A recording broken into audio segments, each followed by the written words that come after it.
The world is plagued with a plethora of problems, but what you focus on is what really matters. While some choose to focus on problems, others focus on solutions. You're welcome to the ReadySolutions Show, where we spotlight real people solving real problems and creating lasting impact. From tech pioneers to agripreneurs, from sustainable healthcare solutions to renewable energy and waste management, these are the game changers shaping Nigeria and Africa. Stay with us as we explore these inspiring stories of innovation. Also remember that you have what it takes to become a solution provider when you choose to focus on seeking solutions and not amplifying the problems. You can also follow us across all social media platforms, and let's shift our focus from problems to solutions together.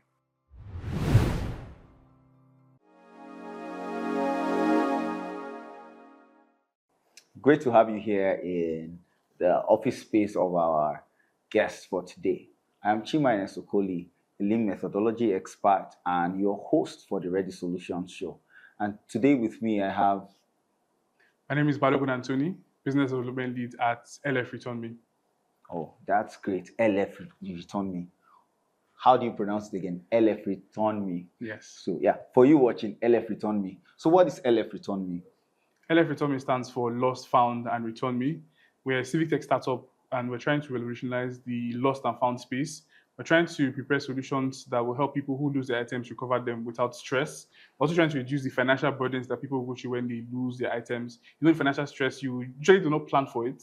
Like when you lose your phone, and just like to say, it's the SIM card that is the most painful thing about it. But actually, the amount of money invested in your mobile phone, yes, is the financial burden that we're trying to lift off Nigerians. We're trying to also make sure that Nigerians remember to be their brother's keeper. We're trying to bring us back to a time where you could leave something here and you come back knowing that the item is still there, safe and sound. Or if it's not safe, you know that somebody has returned it, or there's a place you can go to get your item recovered. Wow, that's really interesting, and that is mind-blowing. I want to ask you, how did the idea for LFReturnMe come about? Okay, I have a personal story for this, and I'd like to share that. I was on a date a couple of years back, very interesting date, lovely young lady, and we had a lovely time out, had a nice meal, had a nice conversation. And by the time we were leaving, I was so excited that I was absent-minded. I boarded a keke, came down, and the next thing I thought about, okay, let me reach out to her and say, I had a nice time, and then the next thing I did was immediately started to tap my pockets. And I realized that my phone was nowhere to be found. I started to backtrack. You know how your mind works, just to look for the last place you were at. So I go back to the restaurant, no sign of my phone. I come back to the park, and then I sum it up and say, I left it in the keke that I dropped down from. Now, the first thing I said is, this young lady, I will not be able to text her again and say I had a nice time out. And then I said, okay, let me wait for about 30 minutes if the guy will come back by himself. Unfortunately, he did not. So I said, the next option is to try and call my phone. Now, I use an iPhone, and you know iPhones are not the best for their batteries. So I was skeptical that it would even be on at the time. But then I tried to call. After calling about a couple of times, it rang. The guy picked it up and actually returned it back to me in the park. Now, a couple of years after, wow. Yes, exactly. That's the expression I had. Wow. And he did not even ask me for cashback as a reward. I obviously opted to tip him myself. Wow. Because it was nice. Exactly. I opted to tip him myself because it was a nice thing to do. And then a couple of years later, I come into this information that people are trying to put together a system that will help you recover your lost and found items. And because of the experience I had, I know it's a solution that can work. So I quickly keyed into it, and we have come to where we are today. LFReturnMe is not new to a couple of countries in the Western world. There are systems in place abroad that you can easily get on board to recover your items. Countries abroad have lost and found offices, which is not common in Nigeria. People have institutions for you to go look for your items. Shopping malls, churches, mosques, they have places or sections where you keep lost and found items. I remember in primary school, it was actually a thing in primary school. We had lost and found places, but right now it's not common in Nigeria anymore. We're trying to take us back to that time. Oh, that's great. That's a lot. That's great. That's a lot of information to process. And that's quite interesting. So can you walk us through how LFReturnMe works? Okay. Like I said, it's a system that we have put together.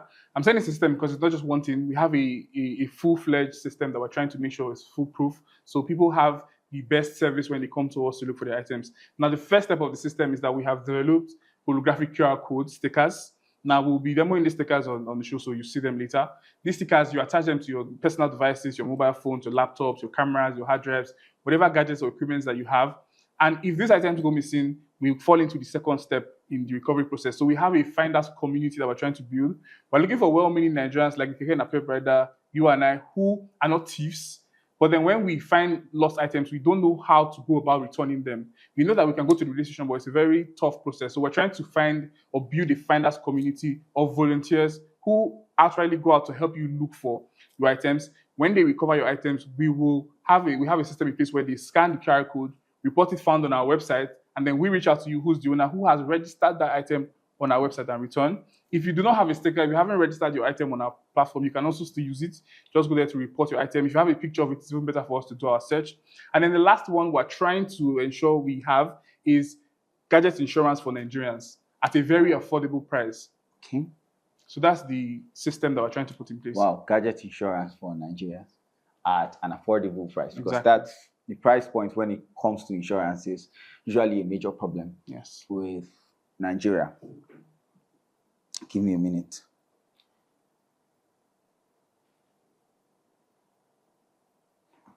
So what was crucial to developing LFReturnMe? Okay. You've mentioned the first crucial point, which is insurance.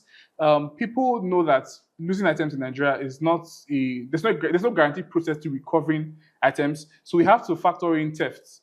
If somebody actually steals your item and you haven't registered on our end, so that we're not liable to lawsuits or class actions, we're trying to ensure that we have insurance on board, so that when these items go missing, the insurance companies come and do their claims, and they have compensation for that item when the claim is done. It's not the norm for Nigerians to patronize insurance companies because they do not understand how insurance works. So we try our best to bring affordable insurance plans and insurance education to Nigerians, so that even at the breast level, even market women can use our system. Even people living in rural areas who have small phones that are valuable to them can use our system. And that was one of the challenges that we have faced. Insurance in Nigeria is not, like you said, is not well known. It's not an widely adopted strategy. So we're trying to bring that. And also community building. We want to go back to a time where in Nigeria, you could leave something here and come back. You know how they say a whole village trains a child?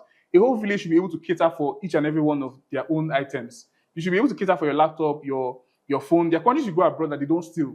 You can be sure that if you leave an item here, once you come back, just go to the right office and you'll find the item. So we're trying to do that. And it has been quite tough in Nigeria because the economy is not the friendliest. So even adoption is a problem. We've had people ask questions like, what if they steal my item? We had people ask, what's the incentive for the community and all of that. So we have tried our best to ensure that our community gets incentives. We also run commission-based programs for our products. So once you are able to gather a certain number of customers for us, you get some compensation for your product. And then one other challenge that we've had is because it's a new technology in Nigeria, adoption hasn't been easy, but we have tried to mitigate that by ensuring our market entry point is so affordable to every Nigerian in this country. Oh, that's interesting. That's great, and that's really thoughtful, especially considering our economic realities. I would love to ask, if you are to do it again, what would you change? What would you avoid totally? So this is also a learning point for a lot of us who are working on different solutions. If you were to go over this journey again, we hit a reset button in 2025, what would you avoid?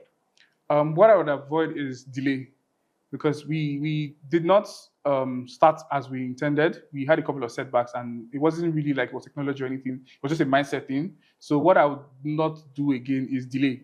I would start off as soon as the idea comes to mind, do as much publicity as I can, push as much as I can, ensure that this is more widespread than it is. Otherwise, we have done pretty well. We have had a huge support system, which is the space that we are in. We are running out of an incubation startup at the African University of Science and Technology. What that offers us is technical support, which is developers to come and work on our products. We've also had access to the students on campus to beta test our product and see and get feedback on how to improve. And then even more than that, we've also had access to investors and funders, because the university has people who come around to fund programs, see what students are building. And then we've had the opportunity to meet these people, pitch our ideas to them. And it's also given us a very conducive environment to build and keep innovating on our solution. So thank you so much. I was going to ask, my next question was going to be, do you have any collaborations, any partnerships? So can you zero in this particular point in time on? The first collaboration that we have is with the African University of Science and Technology. It's a science and technology university, so they help improve on startups in Nigeria. They are an incubation hub. They run an incubation hub program where startups come to them with unique ideas and they help you build, they help you with development, they help you with office space, they help you with internet, and then you also have technical support from them. Like I said, it's a science and technology university, so they encourage their students to come learn how businesses run, to come learn how innovations happen. You have an idea from the ideation to prototyping to MVP and all of that. It helps teach the students this process. So we also have the community of students where we can start from as our finders community. We've launched a campus ambassadorship program for the product that we have because of the school, what allows us to. And then, of course, because of the partnership, we have access to funders that come to campus to see what they're doing, incentives that the school put together. They come and invite banks. AFDB has come, Passet has come, a couple of other people have come, and this all happens because of the strategic relationship and partnership that we have with the university. Oh, that's great. That's lovely. That's so much to unpack. So collaborations and partnerships are key. Yes, very key. That's great. I would love to ask a very tricky question here, if you would permit me. What's your most memorable LFReturnMe find? Okay, we've had really interesting finds, but the most memorable to me was a pair of glasses. Yes, it's so memorable because you literally have to see and to imagine that someone would lose their glasses. In fact, they lost the entire case. So we found that and were able to reconnect it back to the owner. He was a master student at the time, but he was living off campus, so he could not really place his hand on where he left it. So we found that, put it on our platforms, reached out to people around to ask. We have access to the student body on campus, so we first send things to them to put on their platforms to see if they can help us quickly find people who lose them. So that's the most memorable find because your glasses are something that you have to use to see, and they're quite essential. So even besides phones and laptops, which people are very careful not to lose, I think that was the most memorable find that we've had. Glasses. I never would have expected that, but that can unsettle one. Yes. Even if you have all the money to get it replaced, it can unsettle you for a long period of time, especially when you depend on it for your day-to-day activities. Yes. So I would ask, are there any policies that you are aware of that has helped or has hindered your growth thus far? Policies that I'm aware of that have helped us. First is the Nigerian Startup Act. It helps with tax benefits, a good ecosystem for startups to grow. There are programs that are being run in Nigeria that we can easily apply to. There are also funding opportunities that come because of this Startup Act. We've also been privy to some data protection privileges because we have a huge bank of data from people who come and register on our platform, and that has helped us in our security. We've also been able to reach out to people because we are not limited in space and by location. So Nigeria is quite vast and you're not limited. Your idea mustn't start here and live here or die here. You have the reach, the whole Nigerian reach. We've also had access to some government collaborations because this is something that deals with loss of items. So we've had partnerships with Nigerian police. We're working on partnerships with even the Nigerian Youth Service Corps because that's also a vital point. And they have a good number of people that we can bank on as volunteers for our product. So I think it has been quite fair to us. I don't think there's anything that I would say has been a huge hindrance. Like I said, we're still in launch phase. We haven't met major roadblocks, and we're hoping that we do not. But I know that with time, as the ecosystem in Nigeria for startups is improving, more policies will come to light, more innovations will come around, and people will start to say, okay, so this has to work better. Maybe we'll say less taxes for startups who have not left inception, and then we'll have a wider access to maybe a pool for investors and funders for startups and people who have innovative ideas in Nigeria. Oh, that's great. That's lovely. I would love to ask, is there any policy you are looking at any new policy that you have seen elsewhere or that you think is unique to Nigeria that can actually help out startups like LFReturnMe in Nigeria? One policy that I would like that is talked about in Nigeria, and I think I mentioned it a bit, is for taxes. We have not reached a point where we have a huge pool of financial, what's the word to use, impact, or we've not had a lot of, because for now, like I said, we're at the early stages of our product and we haven't had a huge inflow of finances. But I hope that when we start to get there, the taxes on our startup are not as heavy, they're not as hefty. I know this Nigerian tax, I know they are trying to work on the taxing there's a policy on taxing currently going on in the House of Assembly, and Tax reform. yes, tax reform. Tax Exactly. reform Thank you for policy. that. Tax reform policy is currently being looked at. So I hope that they incorporate startups into this tax reform policies as well. I know that they're talking about VAT and all of that. So I hope that they have accommodation for startups in Nigeria, especially those who are run out of institutions like this, universities. And because students are going to be putting out ideas from these kind of universities, I hope that it's going to be accessible to them as well and favorable to them, so that when they come out really strong and proud as Nigerians, because the Nigerian system has supported and given them the platform to leverage off. Okay, that's quite interesting.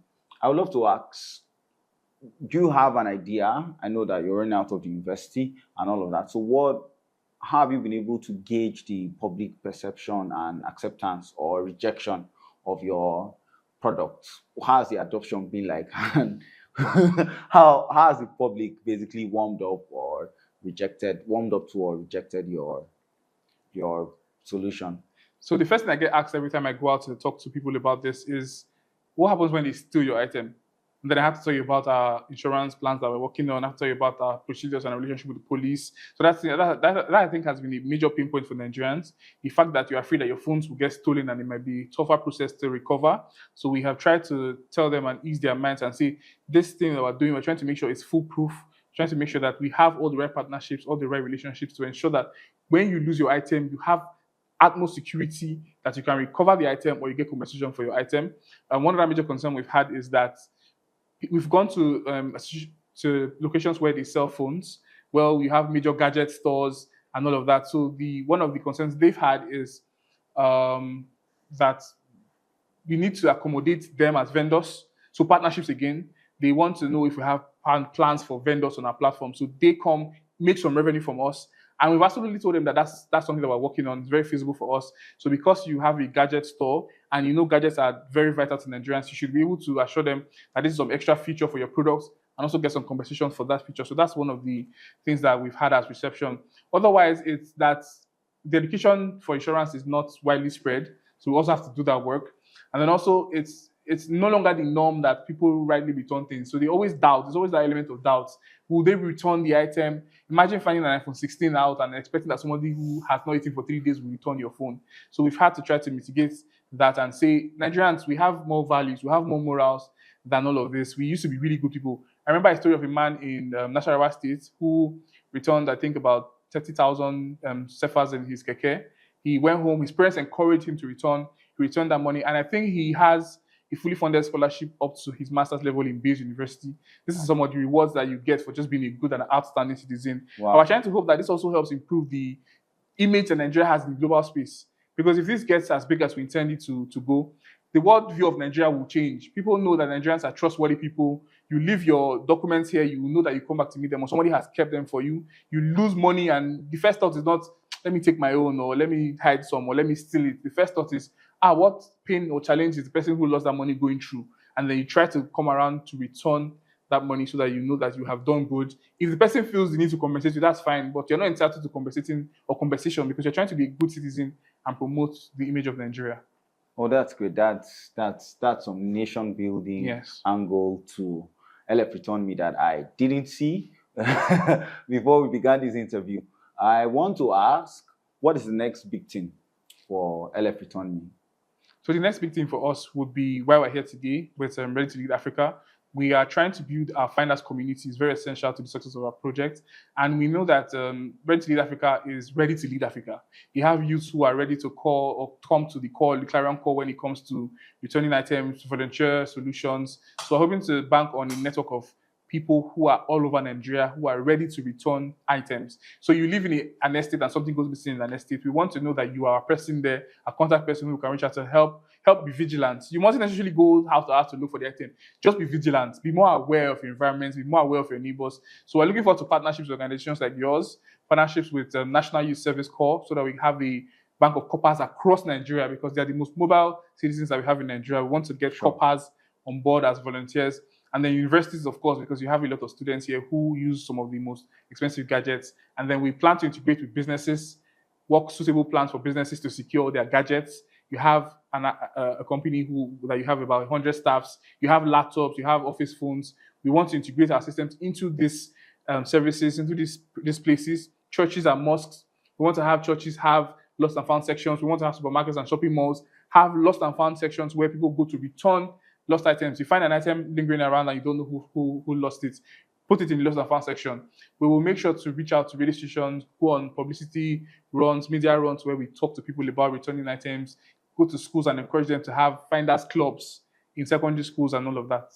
Oh, that's great. That's thoughtful. That's a lot to unpack once more. And I would ask, what is one source of motivation that stands out for you as a person? And especially as regards with the type of work you do in LFReturnMe, because I know that there are mountains to climb. Every time I talk to someone and they say it's quite good, it's going to be tough to return items, to have people easily recover things. I remember stories I've seen online, because every week we have people who lose their items on social media. I remember I was on X the other day and I saw a lady found the phone on the bus and she was able to return that phone. She made sure to return that phone to the owner and she did not seek for any sort of compensation or validation. In fact, I reached out to her to come on as our ambassador for the month. She said she doesn't want any media attention. She just wanted to do it quietly. Wow. So I'm convinced that the Nigerians who are good-willing people, who want to be good, who want to do good. I shared the story of the man in Nasarawa State who returned some money. There's also a man in Abuja who found about $6,000 in his cab, and he made sure to return. I think it was on Brekete. He made sure to return that money. There's a guy on X again who returned about 10,000 Solana. You know, Solana, cryptocurrency is blowing up right now. He returned that money, and he was tipped by 100 so. That guy is set for life if you invest that money properly. And he wasn't doing it for the money. He wasn't doing it for the compensation. And it also helped improve the Nigerian image abroad. So these are the stories that inspire me every day, because I know that we're in a very unique territory, but there are people who will readily look for items or help you return your lost items. Oh, that's great. So what would you tell a techpreneur that is watching, someone out there who perhaps has a very innovative solution that wants to solve a particular problem, and most probably it also has a lot of civic responsibility attached to it and it has national good? What are the pieces of advice that you would throw in the paths of that person? The first thing I would say is to start, because like I mentioned, delay was the first setback we had. We delayed for a bit, but then once you start, you realize that some of the fears that you had are not valid. Some of them will be valid, but most of the time it's not valid if you start. And I would also advise that they build publicly. Build for people to see. Do not keep quiet about your innovation, because you might find partners. If LFReturnMe had kept quiet about what they were doing, I would not have known. I would not have been able to come on board to impute and see that my input is actually making waves and we're actually adding value to people's lives. So I would say, first, do not delay. Start. The time that you find the idea, or the time that the idea comes to you is the best time to start. And second is to build publicly. Make sure you build for people to see, because it somehow validates your idea. You find stories of people who are going through similar things that you're going through. In fact, your idea has to first solve a problem. It has to promise impact before you now start to build. So you have to validate that by building in public. So people tell you, what you're doing is good, you need to improve here and there. You get feedback and you can make sure your problem actually solves the solution it intends to solve. Wow, that's a lot. I hope that you got value from these needs and bits and pieces of advice there. Finally, as we wrap up, there's been a debate around the food situation in this country, and I would love to ask, jollof rice or pounded yam? I feel like you've given me limited options, but I have a very funny experience with pounded yam. I've always had the idea that pounded yam is not hard. You just carry the mortar, do and you don't finish. But then the first time I had to pound yam for people, I had blisters on my hand, and I told myself, just carry jollof rice next time. It's not as stressful as pounded yam. So I'll go with jollof rice. I'm not a traditional man as well, so I'll go with jollof rice. Jollof rice every day. Well, not every day, but jollof rice most of the time. Because of the physical stress involved, everybody wants of life. Nigeria is already hard. Let's not. They are yam pounders. Yeah.